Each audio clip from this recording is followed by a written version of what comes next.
wish a very happy Mother's Day to all the mothers. నిజానికి ఇంటర్నేషనల్గా ఇలాగా celebrate చేసుకుంటూ ఉంటారు. మదర్స్ డే అని, ఫాదర్స్ డే అని, డాటర్స్ డే అని, లేకపోతే విమెన్స్ డే అని, మెన్స్ డే అని, ఇలా ఏంటంటే ఇలా జ్ఞాపకం చేసుకోవడం వల్ల మరి కాన్సెప్ట్ చాలా మంచిదే.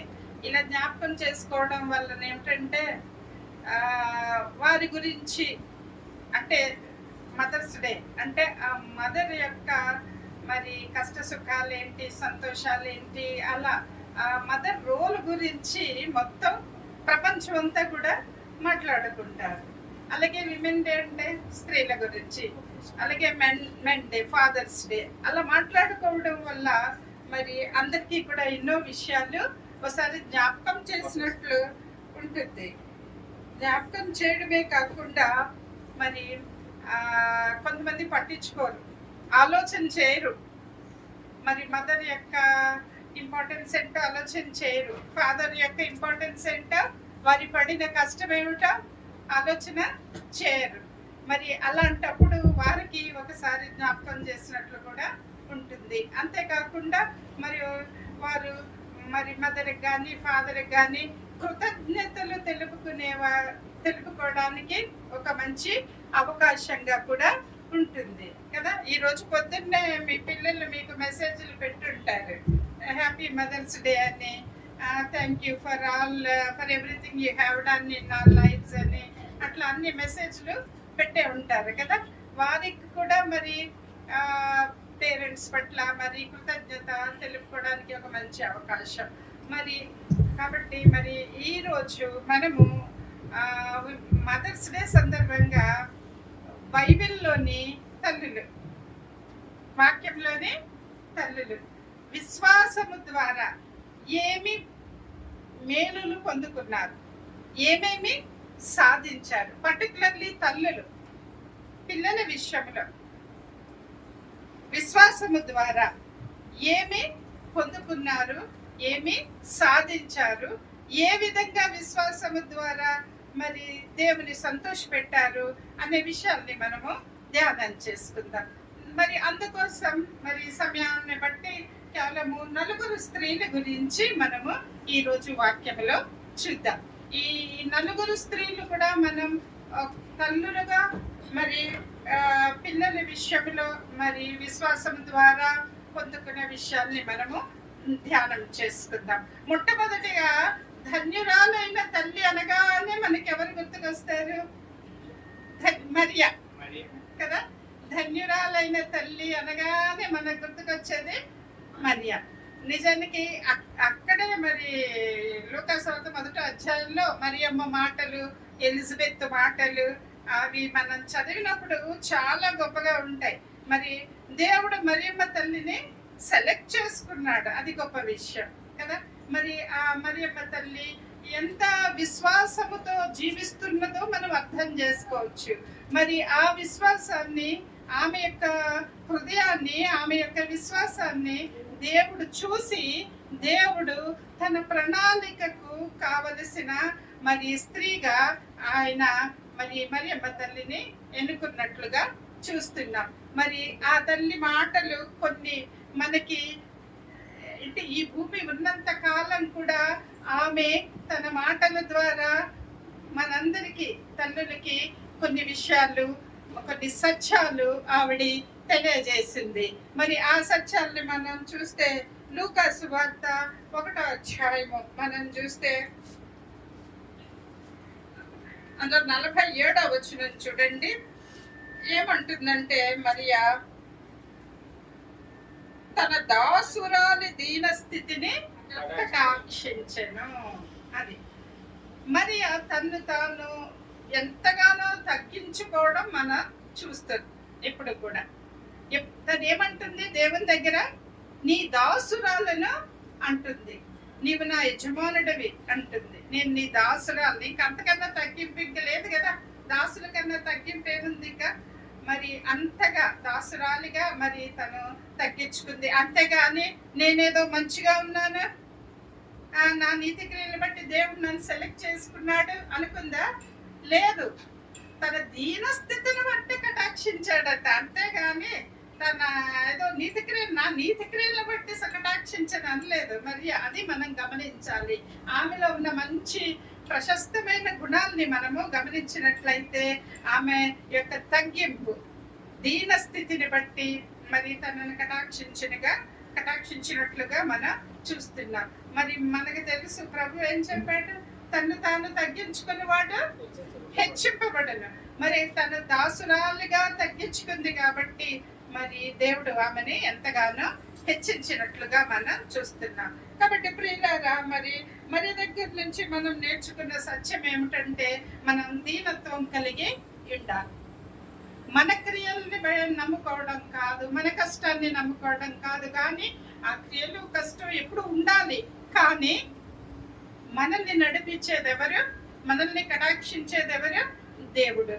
అది కూడా ఎప్పుడు మనం ఆయన బలిష్టమైన చేతి క్రింద దీన మనస్కులై ఉన్నప్పుడు మరి ఆయన మనల్ని కటాక్షిస్తాడు అని మనము చూస్తున్నాం. 49వ వచనంలో చూస్తే సర్వశక్తిమంతుడు నాకు గొప్ప కార్యములు చేశాను కనుక ఇది మొదలుకొని అన్ని ధర్మముల వారు నన్ను ధన్యురాలందరూ. ఎంత గొప్ప విషయం చూడండి. మరి ఎవరు చేశారు గొప్ప కార్యాలు? ఆమె చెప్తుంది సర్వశక్తిమంతుడు చేశాడు, ఇది నా వలన కాదు, ఆయనే చేశాడు. దాసురాలను అనింది, ధన్యురాలను అనింది. ఎంత గొప్ప మాటలు మరి మరియమ్మ తల్లి ఉపయోగించిందో మనం చూడవచ్చు. కాబట్టి ప్రియులారా, మనల్ని మనం తగ్గించుకున్నప్పుడు దేవుడు మనల్ని ఎలా చేస్తాడంటే ధన్యులుగా చేస్తాడు. మరి ఈ లోకమున్నంత కాలం కూడా మరి మరియమ్మ తల్లిని అందరూ కూడా ధన్యురాలు అంటారు. మరి మనం చివరిలో ఇంకోసారి వాక్యం చూద్దాం. అలాగే యేసు ప్రభు వారు ఒకసారి మాటలు చెప్తుండగా, బోధించుచుండగా ఒక ఆవిడ మరి గట్టిగా కేకలు వేస్తుంది. మరి నిన్ను కనిన గర్భముని కుడిచిన మరి స్తనులు మరి ధన్యములైనవి అని కేకలు వేసినప్పుడు ఆయన ఒక మాట అంటాడు, నిజమే ఆవిడ ధన్యురాలే. మరి ఇక్కడే చెప్పింది కదా, ఆయన పుట్టక ముందే చెప్పింది, ఈ లోకమున్నంత కాలము నన్ను ధన్యురాలు అంటారు. ఆవిడ ధన్యురాలే. కానీ మరి నా మాట విని గైకొని ఆ మాట ప్రకారం జీవించేవారు మరి ధన్యులు అంటారు. కాబట్టి ప్రియులారా, ఇప్పుడు మీ రోజు మదర్స్ డే సందర్భంగా మనం జ్ఞాపకం చేసుకోవాల్సిన ఒక విషయం ఏమిటంటే, మనం కూడా మరియమ్మ తల్లి కన్నా కాపుకొని మరియమ్మ తల్లి లాగా మరి మనం కూడా ధన్యురాళ్ళము అనే విషయాన్ని మనము జ్ఞాపకం చేసుకోవాలి. మరి అంతేకాకుండా ఆవిడ దీనత్వం గురించి ఇంకో మాట చెప్తుంది 52వ వచనంలో, సింహాసనము నుండి బలవంతులను పడద్రోసి దీనులను ఎక్కించెను. ఆయన సింహాసనం ఎక్కించేది ఎవరినంటే దీనులని ఎక్కిస్తాడు. కాబట్టి తల్లులమైన మనం ముఖ్యంగా మరి ఉండాల్సిన కూడా మనకేంటంటే దీనత్వం. అలాగే 50వ వచనం చూడండి, అక్కడి నుంచి కూడా ఒక మంచి సత్యం ఆవిడ బోధించింది మనకి. ఆయనకు భయపడే వారి మీద ఆయన కనికరము తరతరములు ఉండును. ఎవరైతే ఆయనకు భయపడతారో వారి మీద ఆయన కనికరం ఉంటుందట. మనం కనికరము అనే పదం ఎంత గొప్పదో మనం చాలా సార్లు చెప్పుకుంటూ ఉంటాం. దేవుడు కనికరము కలవాడు అనే మాట మరి యెహోవా దేవుని గురించి రాయబడి ఉంది. మరి యేసయ్య కూడా కనికరపడి స్వస్థతలు చేశాడు, ఆహారం పెట్టాడు. అవన్నీ కనికరంతో చేసిన పనులే ఇవన్నీ కూడా. మరి ఆ కనికరం అనేది ఎంత ఇంపార్టెంట్ వర్డ్. మరి దేవుడు మన మీద కనికరపడినప్పుడు దేవుడు మన జీవితంలో ఎటువంటి కార్యాలైనా చేస్తాడు. ఆయన కనికరం కోసం మనం ఎదురు చూడాలి. ఆయన కనికరం కోసం మనం ఎదురు చూడాలి. ఆయన ఇష్టపడే 2 మాటలేంటి? న్యాయము, కనికరము. మన జీవితాల్లో ఆయన న్యాయము, కనికరము ఉండాలని ఆయన కోరుకుంటున్నాడు. మరి అంత ముఖ్యమైన గుణం కనికరాన్ని తల్లులమైన మనం కూడా కలిగి ఉండాలని మరి దేవుడు కోరుకుంటున్నాడు. న్యాచురల్ గా మనకు ఉంటుంది కూడా. పిల్లల ఎడల మనకి చాలా కనికరం ఉంటుంది. కనికరం అంటే ఏంటంటే అది ఏ రకమైన ప్రేమ అంటే, వారు ఏదైనా మనకి ఎదిరించినా ఏదైనా మాటలన్నా కూడా మనము తిరిగి గుర్తుపెట్టుకుంటామా? గుర్తుపెట్టి మాట్లాడడం మానేయడం అట్లా చేస్తామా మనం తల్లులు? అందరి తల్లులకి మరి ఎక్స్పీరియన్స్ చెప్పాలి. పిల్లల ద్వారా ఎటువంటి సమస్యలు వచ్చినా మీరు విడిచిపెడతారా? పిల్లల్ని విడిచిపెట్టరు, కనికర పెడతారు కదా. ఏదోలే ఒకే ఒక్క మాట అనుకుంటారు తల్లులు, ఏంటది? అలాగే తెలియక చేసారులే, తెలియక మాట్లాడారులే అని విడిచిపెట్టేస్తారు. అలా విడిచిపెట్టేసి మరి ఆ తల్లి ప్రేమ అనేది కనికరంతో కూడిన ప్రేమ అది. అయితే ప్రియులారా, మరి దేవుడు మరి తల్లులుగా మనకి మన పిల్లలమే కాకుండా మరి అందరి ఎడల కూడా అదే విధమైన కనికరాన్ని చూపించాలని మరి దేవుడు కోరుకుంటున్నాడు. మరి ఇంకొక సత్యము మరియమ్మ ద్వారా మనం మరియమ్మ పలికిన సత్యము ఈ చాప్టర్ లో ఏంటంటే 55వ వచనం, 54, 55. అబ్రామునకును అతని సంతానమునకును యోగతము వరకు యుగాంతము వరకు తన కనికరము చూపి జ్ఞాపకం చేసుకుందునని మన పితరులతో చదివించినట్లు ఆయన తన సేవకుడైన ఇశ్రాయేలుకు సహాయము చేశాను. ఈ వచనాల్లో మనం ఏమర్థం చేసుకుంటున్నామంటే, మనం చాలాసార్లు చెప్పుకుంటూ ఉంటాం ఈ మాట. మరి చాలా మన జీవితంలో తల్లిదండ్రులుగా చాలా ఇంపార్టెంట్ ఈ విషయము. ఇక్కడ తెలియజెప్తున్న సత్యం ఏమిటంటే, మరి అబ్రహాం గారిని ఒంటరిగా ఉన్నప్పుడు మరి ఆయన పిలిచాడు. దేవుడు పిలిచి అబ్రహాం గారికి వాగ్దానం చేశాడు. మన పితరులకి వాగ్దానం చేశాడు. అంటే ఇస్సాకుకి, యాకోబుకి అందరికీ కూడా వాగ్దానం చేశాడు. ఏమని వాగ్దానం చేశాడు? ఈ సంతానాన్ని ఆశీర్వదిస్తానని చెప్పాడు. ధనధాన్యాలు, ద్రాక్షరసం అన్ని కూడా అనుగ్రహిస్తాను. మరి నిన్ను పైనే కూర్చోబెడతాను, ఏలికలుగా చేస్తాను అని మరి ఎన్నో చక్కటి వాగ్దానాలు చేశాడు. మరి అవన్నీ కూడా తప్పకుండా పిల్లలకి నెరవేరుస్తాడు. అది మరి ఆమె యొక్క విశ్వాసం. అది మరి మధ్యలో పిల్లలు తప్పు చేసినా అబ్రహాం గారికి దేవుడు చేసిన వాగ్దానాలు బట్టి దేవుడు వారిని క్షమించి వారి జీవితంలో ఆయన చేసిన వాగ్దానాలు మరి నెరవేరుస్తాడు అనే విషయాన్ని మరియమ్మ తల్లి ఇక్కడ జ్ఞాపకం చేసింది. ఎందుకంటే అదే విధంగా ఇశ్రాయేలీలకి ఆయన సహాయం చేశాడా లేదా? ఎన్నో సార్లు అన్ని దేశాలు వారు ఇశ్రాయేలీల మీదకి వచ్చి వారిని అడగదొక్కడానికి ప్రయత్నం చేసినప్పుడు వారి మీద ఇశ్రాయేలీలకి దేవుడే జయాన్ని అనుగ్రహించాడు. ఎందుకు జయాన్ని అనుగ్రహించాడు? ఆయన వాగ్దానం చేశాడు జయాన్ని అనుగ్రహిస్తానని. ఎవరికి వాగ్దానం చేశాడు? అబ్రహాం గారికి వాగ్దానం చేశాడు. అబ్రహాం గారి విశ్వాసాన్ని బట్టి ఆయనకి వాగ్దానం చేశాడు. ఆయనకి చేసిన వాగ్దానం బట్టి పిల్లలకి కూడా దేవుడు సహాయం చేసినట్లుగా, అనేక ఆపదల నుంచి తప్పించినట్లుగా మనం చూస్తూ ఉన్నాం. ఈ సత్యం మరియమ్మ తల్లి జ్ఞాపకం చేస్తుంది. మరి ఈనాడు మరి తల్లులమైన మనము దేవుని దగ్గర మనము గోజాడుకోవాలి, దేవుని దగ్గర మనము బ్రతిమాలుకోవాలి. ఏమని? మాట తీసుకోవాలి దేవుని దగ్గర. దేవా, నీవు నాకు వాగ్దానం చేసి నన్ను రక్షించుకున్నా. నువ్వు ఎప్పుడైతే నన్ను రక్షించుకున్నావో నా కేర్ అంతా కూడా నువ్వే తీసుకుంటున్నాను. నా పిల్లలకు కూడా నువ్వు సహాయం చేస్తావు, నాకు తెలుసు ఆ విషయం. నువ్వు అబ్రహాముకి చేసిన వాగ్దానాన్ని బట్టి ఇశ్రాయేలీయులకు సహాయం చేసావు. ఈ రోజు నా ప్రార్థన బట్టి మరి నీవు నాకు ఇచ్చిన సమాధానాన్ని బట్టి నీవు నా పిల్లలకి సహాయం చేస్తావు అనే ఆ గొప్ప విశ్వాసాన్ని మనం దేవుని దగ్గర వెల్లడి చేసుకోవాలి. ఏం చేయాలండి? దేవుని దగ్గర పలకాలి, దేవుని దగ్గర చెప్పుకోవాలి. దేవా, నువ్వు నా పిల్లలకి మరి నీవు సహాయం చేస్తావు, నా పిల్లలకి సహాయం చేస్తావు అని మనం దేవుని దగ్గర మనం చెప్పుకోవాలి. మరి కాబట్టి ప్రియులారా, మరియమ్మ తల్లి జీవితం నుంచి మనం కొన్ని విషయాలు మనము తెలుసుకున్నాం.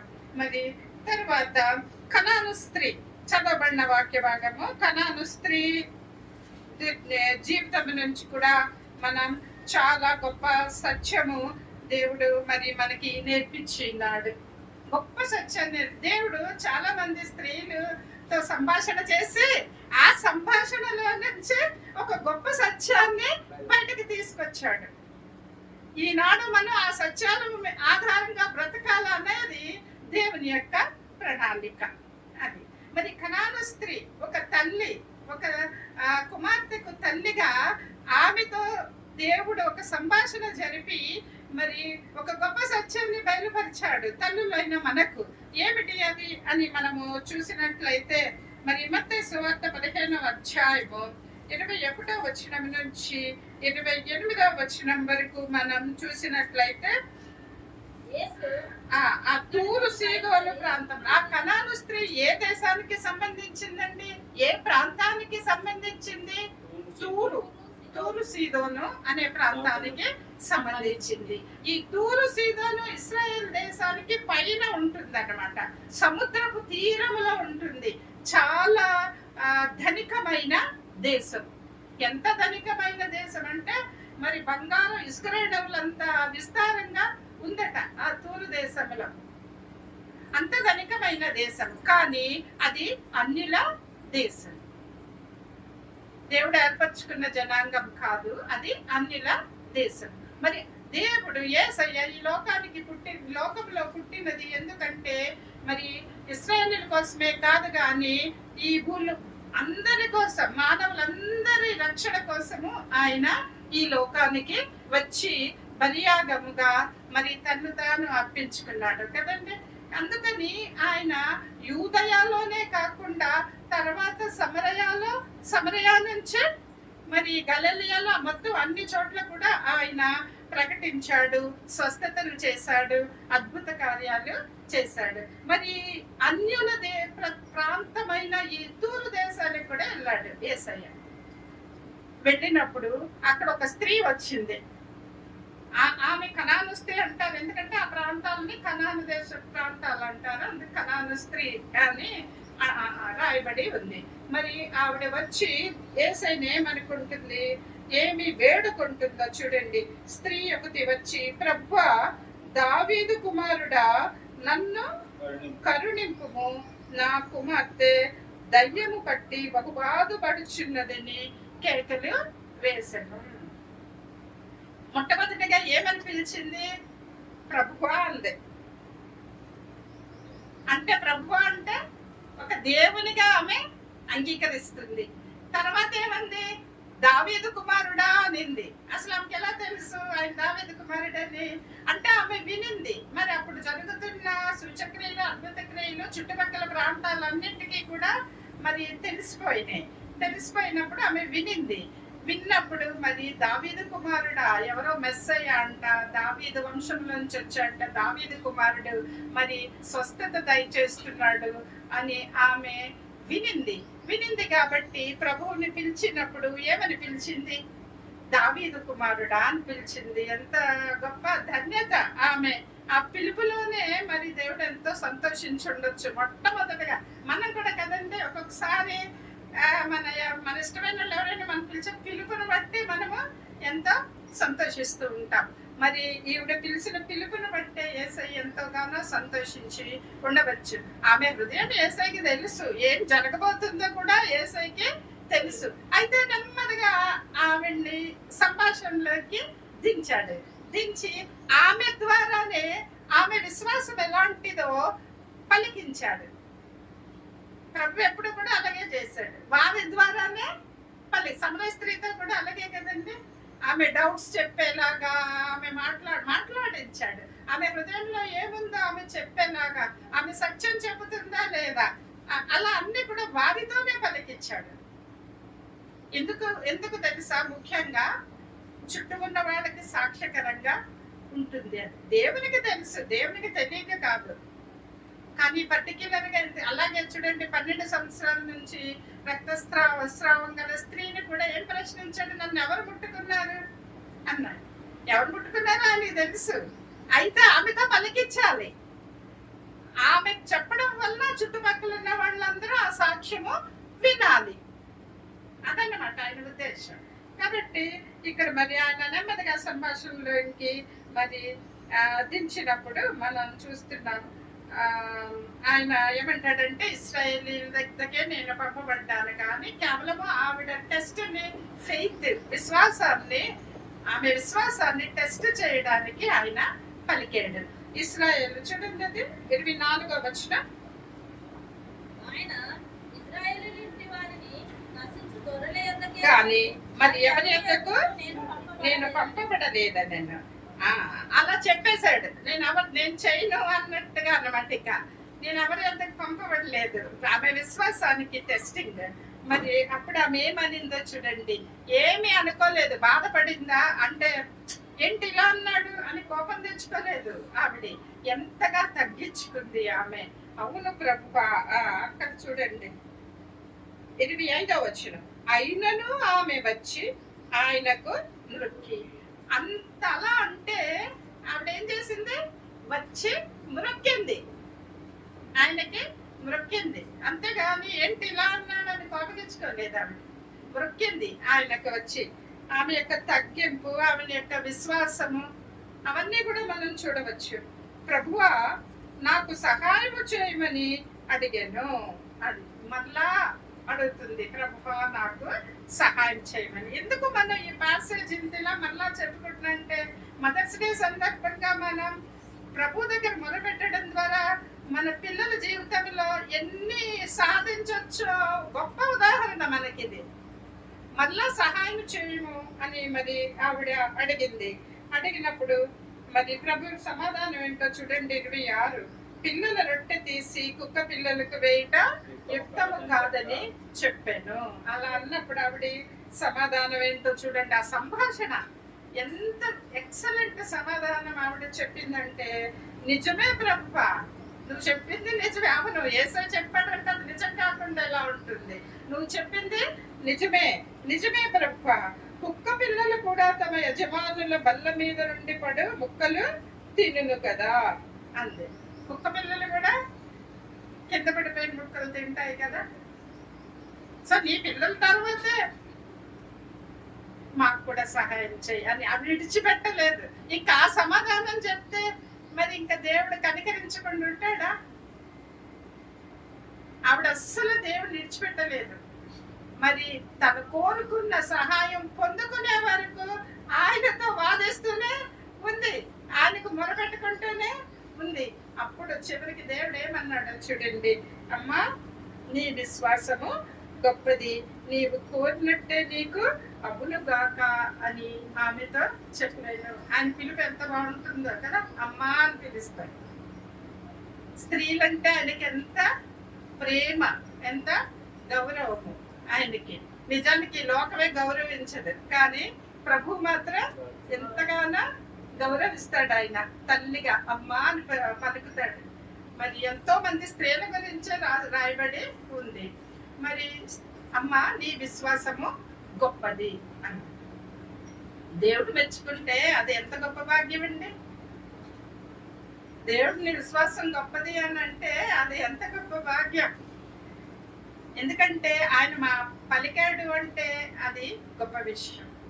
మరి నీ విశ్వాసం గొప్పదని మరి మెచ్చుకున్నాడు దేవుడు.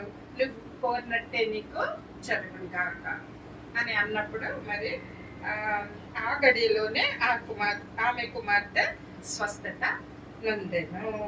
అది అంటే మరి ఎడతెగక ప్రార్థన చేయడం అనే సత్యాన్ని మనం ఈ వృత్తాంతంలో నుంచి మనము నేర్చుకోవచ్చు. అంటే మనం మధ్యలో ఇడిచిపెట్టేయకూడదు. మన ఏదైనా మనం అవసరత కలిగిందనుకోండి, పిల్లల విషయంలో ముఖ్యంగా తల్లులమైన మన గురించి మనం ధ్యానం చేసుకుంటున్నాం. మరి మన పిల్లల విషయంలో ఏదైనా అవసరత కలిగితే మనం మధ్యలో ఇడిచిపెట్టేయకూడదు.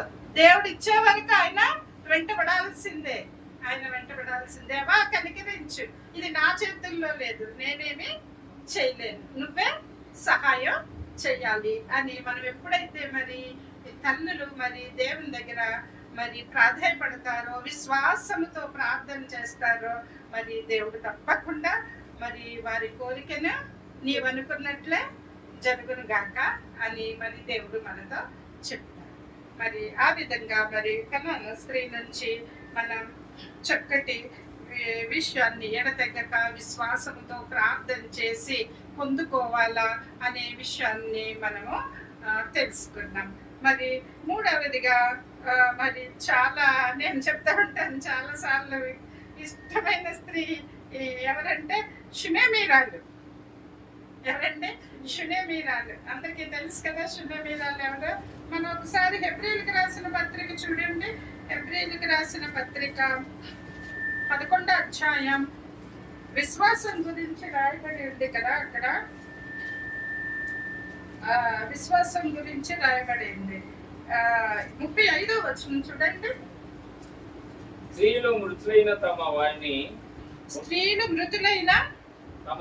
తమ వారిని పునరుత్థానం వలన మరలా పొందిరి. అది స్త్రీలు మృతులైన తమ వారిని పొందుకున్నారు. దేని ద్వారా? ఈ చాప్టర్ అంతా విశ్వాసము ద్వారా. ఎవరు ఏది చేసినా, ఎవరు ఏమి పొందుకున్నా, ఎవరు ఏ జయం పొందుకున్నా 11వ అధ్యాయంలో చాలా పేర్లు ఉన్నాయి. అవన్నీ కూడా దాని ముందు మనం ఒక మాట పెట్టేసుకోవాలి. ఏంటన్నమాట? విశ్వాసము ద్వారా. విశ్వాసము ద్వారా హేబేలు బలి, విశ్వాసము ద్వారా హనోకు దేవునితో నడిచి కొనుకోబడ్డాడు. అలా విశ్వాసము ద్వారా యాడ్ చేసుకోవాలి. ఇక్కడ మనం చూస్తే 35వ వచనంలో విశ్వాసము ద్వారా స్త్రీలు మృతులైన తమ వారిని పొందుకున్నారు. ఎవరు స్త్రీలు? షునేమీరా. ఇంకొక స్త్రీ ఉంది. ఇద్దరు స్త్రీలు పాత నిబంధన గ్రంథంలో. సారెపతు అనే విధవరాలు. ఏలియా ప్రవక్త సారెపతు విధవరాలు కుమారుడిని బ్రతికిచ్చాడు. మరి షునేమీరాలి కొడుకుని ఎలీషా ప్రవక్త బ్రతికిచ్చాడు. మరి ఏలియా ప్రవక్త, ఎలీషా ప్రవక్త వీరిద్దరిని పిల్లల్ని కూడా మరి వాళ్ళు ఎలా పొందుకున్నారు? షునేమీరాల్ది మనము ధ్యానం చేసుకుందాం. షునేమీరాలు విశ్వాసము ద్వారా మరి ఆవిడ పొద్దుకి సారెపత విధురాలు కూడా విశ్వాసం ద్వారా. ఎందుకంటే మళ్ళీ ఏలియా దగ్గరికి వచ్చింది, ఆయన బ్రతికిస్తాడు అనే విశ్వాసంతో ఆయన దగ్గరికి వచ్చింది, బ్రతికించుకుంది. మరి అలాగే మరి ఇక్కడ ఈవిడ కూడా షునేమీరాలు కూడా మరి గొప్ప విశ్వాసముతో మరి ఎలీషా ప్రవక్త ద్వారా మరి చనిపోయిన తన కుమారుని తిరిగి పొందుకుందండి. ఒక తల్లి కుమారుడు చనిపోతే ప్రవక్త దగ్గరికి వచ్చి మరి ఆయనను వేడుకొని మరి చనిపోయిన తన కుమారుని మృతుల్లో నుండి తిరిగి లేపించి. అది మరి ఈ షునేమీరాలు మనందరికీ తెలుసు. ఆవిడకి పిల్లలు లేనప్పుడు ఆవిడ ఎలీషా ప్రవక్తకి ఆతిథ్యం ఇస్తుంది. ఇంటిలో మంచిగా మేడ మీద గది కట్టి ఆయనకి కావలసిన సదుపాయాలు చూస్తుంది. అక్కడ మనం గమనించాల్సిన విషయం ఒకటి, ఆవిడ ఏమీ ఆశించి చేయలేదు.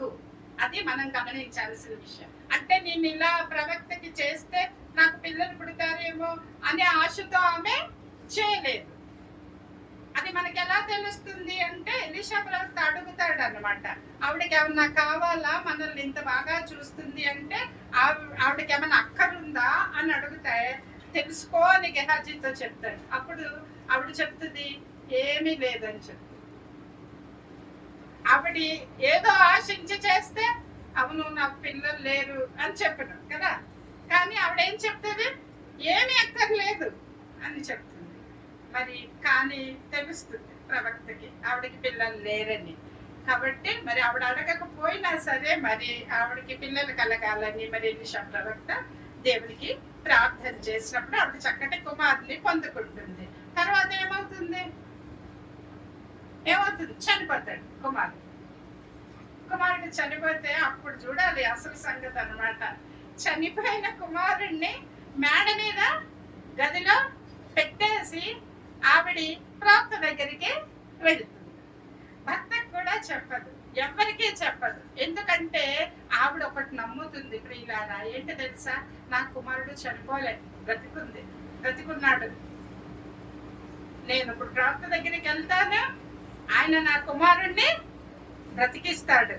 కాబట్టి అంతవరకు అలా ఉండని ఆ పైన అని చెప్పేసి మరి పైన గదిలో ఉంచి హస్బెండ్ కూడా చెప్పలేదు. ఎందుకంటే మళ్ళీ వాళ్ళందరికీ చెప్తే ఓ చనిపోయాడా ఆ పదం కూడా ఆవిడ వినదలుచుకోలేదేమో అని నేను అనుకుంటాను.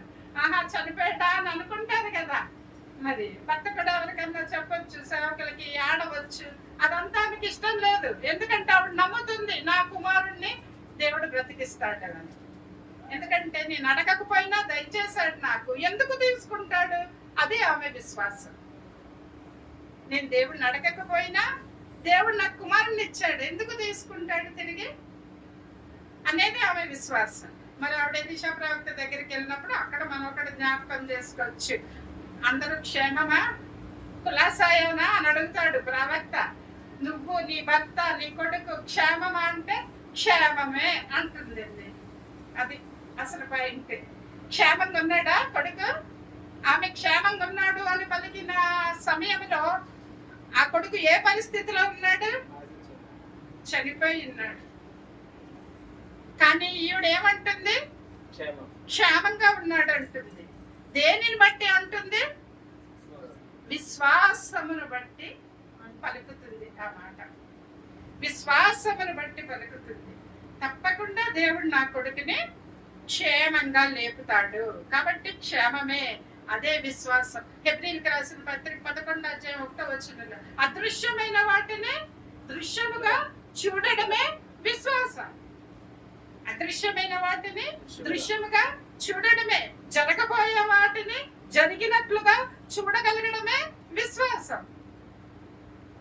నా కొడుకు బ్రతుకుతాడు అని ఆమె చూసింది, బ్రతికి నా కుమారుణ్ణి చూసింది, ఆ విశ్వాసపు నేత్రంతో చూసింది. కాబట్టి ఇప్పుడు ఏం పలుకుతుంది? క్షేమంగా ఉన్నాడు, మృతుడయ్యాడంటలేదు, క్షేమంగా ఉన్నాడు అని పలుకుతుంది. అదే బిడ్డలాగా విశ్వాసమును బట్టి మరి తల్లులు మరి చనిపోయిన మరి తన కుమారుణ్ణి మరి తిరిగి పొందుకున్నట్లుగా మన వాక్యంలో చూస్తున్నాం. మరి ఈ రోజుల్లో మన చనిపోయిన కుమారుణ్ణి మనం పొందుకునే రోజులు కావు, కానీ మరి ఆత్మీయంగా చనిపోయిన వారిని పొందుకోవచ్చు. శారీరకంగా కాదు, కానీ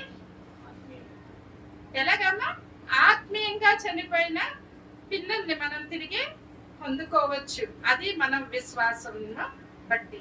మరి ఎవరైనా పిల్లలు మరి దేవుల్లో లేనప్పుడు, దేవుని యందు విశ్వాసం కలిగి లేనప్పుడు మనం దేవుని దగ్గర గోజాడి విశ్వాసంతో ప్రార్థన చేసి వారిని విశ్వాసంలోనికి మరి వచ్చేలాగా మనం దేవుణ్ణి మనము అడగాలి, తిరిగి పొందుకోవాలి మనం. ఎందుకంటే పాపంలో ఉన్నవారు మృతులై ఉన్నవారు అని వాక్యం సెలవిస్తుంది. రోమా పత్రికలో అంతా కూడా పాపములో ఉంటే మనం మృతులం అయిపోయాం, చీకటిలో ఉన్నాం. మరి ఇప్పుడు మృతులైపోయిన వారిని విడిపించుకోవడం, బ్రతికించుకోవడం, జీవంలోనికి దాటించడం, మరణంలో ఉన్న వారిని జీవంలోనికి దాటించడం అంటే ఏంటి? విశ్వాసం ద్వారా, యేసుక్రీస్తు ప్రభువునందునే విశ్వాసము ద్వారా మనం ఆ పని చేయగలం. కాబట్టి ప్రియులారా, మన పిల్లల్ని మరి తల్లులమైన మనము మన పిల్లల్ని మరి దేవుల్లోనికి నడిపించుకోవడం, ఆత్మీయంగా జీవంలోనికి నడిపించుకోవడానికి మనకి వీళ్ళందరి జీవితాలు కూడా మనకి దేవుడు ఎదురుగా పెట్టాడు. విశ్వాసం ద్వారా సాధించలేనిది ఏమి కూడా లేదు. పాపం విషయమై మృతమైన వారిని కూడా తిరిగి మనం పొందుకోగలం. కానీ మనం పెట్టాల్సిందేంటి? విశ్వాసం. మనం కలిగి ఉండాల్సిందేంటి? విశ్వాసం. మనకి విశ్వాసం లేకపోతే మనము చేయలేము ఆ క్రియలు, కేవలము మన విశ్వాసము ద్వారా. కాబట్టి మనందరం కూడా మరి విశ్వాసంలో అభివృద్ధి చెంది మరి విశ్వాసం ద్వారానే మన జీవితాల్లో మరి ఎన్నో మరి కార్యాలు, మేలులు దేవుని దగ్గర నుంచి మనము పొందుకోవాలి.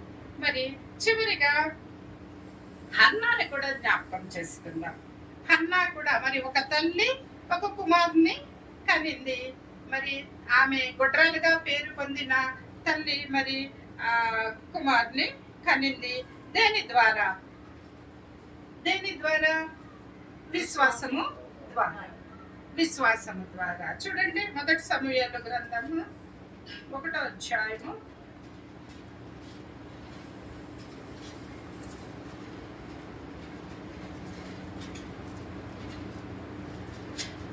10వ వచనం చూడండి.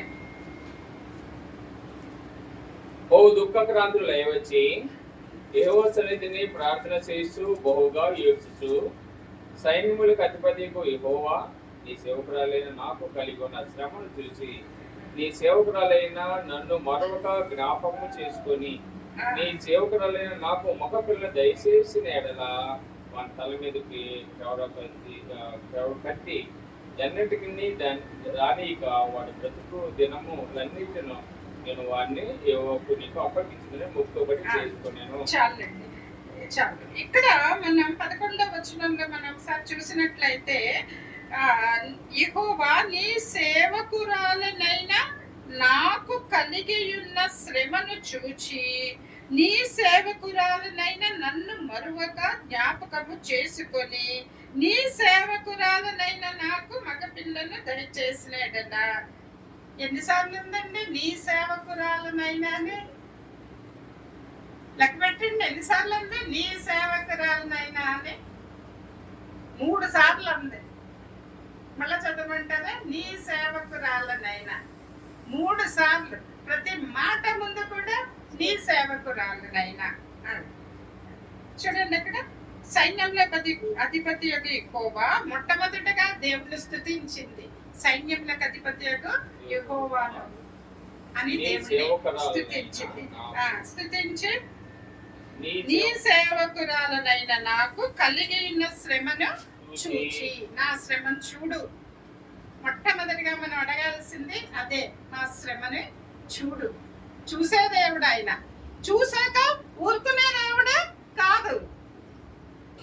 చూసే దేవుడు, చూసాక ఊరుకునే దేవుడు కాదు. కాబట్టి చూడమని అడగాల మనం. ఆయన చూస్తే చాలు, చేస్తాడు. అదే చూసి నీ సేవకురాలనైనా నన్ను మరొక జ్ఞాపకము చేసుకొని నేను ఇక్కడికి వచ్చాను, నేను మళ్ళీ వెళ్ళిపోతాను నా ప్లేస్కి. ఆవిడ దేవాలయానికి వచ్చింది కదా, అప్పుడు కూడా నన్ను మర్చిపోవద్దు. నేను ఇక్కడ చేసిన ఈ విజ్ఞాపనని జ్ఞాపకం చేసుకో. నేను నీ సేవకురాలని, నా శ్రమను చూడు, నన్ను జ్ఞాపకం చేసుకో అంటుంది. తర్వాత నీ సేవకురాలనైనా నాకు మగ పిల్లను దయచేసినడలా అని తనకేం చేస్తుంది, తిరిగి నేను అప్పచెప్తాను నీకు అని ఆవిడ బ్రతుకుంది. అది మరి మరియమ్మ తల్లి కూడా ఏమనింది? నీ దాసురాలను అనింది. కాబట్టి ప్రియులారా, ఈ గొప్ప స్త్రీలు, ఈ గొప్ప తల్లులందరూ కూడా వాడిన మాటల్ని మనము జ్ఞాపకం చేసుకోవాలి. నీ దాసురాలని అన్నారు, నీ సేవకురాలని అన్నారు. మరి అంతగా ఆవిడ మరి దేవుని వేడుకున్నది, కన్నీటితో ఆవిడ వేడుకుని మరి ప్రవక్తని గొప్ప లోకానికి ఒక గొప్ప ప్రవక్తని ఇచ్చింది ఆమె. సమూయేలు ప్రవక్త లోకానికి గొప్ప ప్రవక్తని ఇచ్చింది. ఆయన ఎన్ని గొప్ప కార్యాలు చేశాడు. మరి చిన్నతనం నుంచి కూడా మరి దేవుని ఎందు భయభక్తులు కలిగి ఆయన జీవించాడు. ఆయన చాలా స్పెషల్ ప్రాఫిట్. మరి అంత గొప్ప ప్రవక్తని ఎలా ఇవ్వగలిగింది లోకానికి? తన విశ్వాసము ద్వారా. ఎలాగంటే దేవుడు ఇస్తాడు నాకు, నేను దేవుని మందిరానికి వెళ్తాను, దేవుడిని అడుగుతాను, నా శ్రమను చూడని అడుగుతాను, నన్ను జ్ఞాపకం చేసుకొని అడుగుతాను, దేవుడు తప్పకుండా నన్ను చూస్తాడు, నాకు ఇస్తాడు అని ఆవిడ నమ్మి మరి అలా కన్నీటి ప్రార్థన చేసి గొప్ప ప్రవక్తని ఆమె పొందుకున్నట్లుగా మనం చూస్తున్నాం. కాబట్టి ప్రియులారా, మరి వాక్యంలో ఇంకా ఎంతో మంది ఉన్నారు, ఎంతో మంది స్త్రీలు తల్లులు ఉన్నారు. మనం ముఖ్యంగా నలుగురిని మనము చూసాం. వీరందరి జీవితాన్ని కూడా మనం గమనిస్తే మరి మనకు అర్థమవుతున్నది ఏమిటి? వీరందరి జీవితాలని మనం గమనిస్తే మనకేం అర్థమవుతుంది? విశ్వాసము ద్వారా దేనినైనా సాధించవచ్చు. విశ్వాసము ద్వారా దేనినైనా సాధించవచ్చు. అంటే ఆ జరగబోయేది జరిగినట్లుగా మాట్లాడాలి, జరిగినట్లుగా మనము నమ్మాలి. అది విశ్వాసం అంటే. మరి విశ్వాసం ద్వారా మరి ఎంతో మంది స్త్రీలు స్వస్థతలు పొందుకున్నారు. ముఖ్యంగా పిల్లల విషయంలో ఇవన్నీ కూడా జరిగిన ఆ స్త్రీలనే మనం సెలెక్ట్ చేసుకున్నాము. ఇప్పుడు మరి తల్లులకున్న మెయిన్ బర్డెన్ పిల్లలే కదా. మీరు పిల్లల్ని ఆత్మీయంగా మరి బలపరచాల్సిన బాధ్యత ఎవరికంది? తల్లులకి తండ్రులకు కూడా ఉందండి, తల్లులకు కూడా ముఖ్యంగా ఉంది. కొంచెం కనికరంతో వాళ్ళు ట్రీట్ చేస్తూ ఉంటారు. కాబట్టి మరి తల్లుల యొక్క ప్రార్థన మరి వారి పిల్లల జీవితాన్ని మార్చేస్తుంది అని మన వాక్యంలో మనం చూస్తున్నాం. కాబట్టి మరి తల్లులమైన మనల్ని దేవుడు ఆశీర్వదిస్తాడు, మనల్ని ఎంతో ఇష్టపడుతున్నాడు. మరి గర్భఫలం ఆయన ఇచ్చిన బహుమానం కాబట్టి మరి దేవుడు మనకిచ్చిన ఈ జీవితాలని మనం మరి విశ్వాసంతో బ్రతికి మనం ఎంతో మందికి ఆశీర్వాదకరంగా ఉండాలి, మన పిల్లలు ఎంతో మందికి ఆశీర్వాదకరంగా ఉండాలని మనము దేవుని కోరి ప్రార్థన చేస్తాం. దేవుడి వాక్యం దీవించి ఆశీర్వదించుగాక. ఆమేన్. తలలు వంచినట్లయితే చిన్న ప్రార్థన చేస్తాం. కృపా కనికరములు కలిగిన దేవ, మీ బంగారు పాదములకే వందనాలు స్తోత్రములు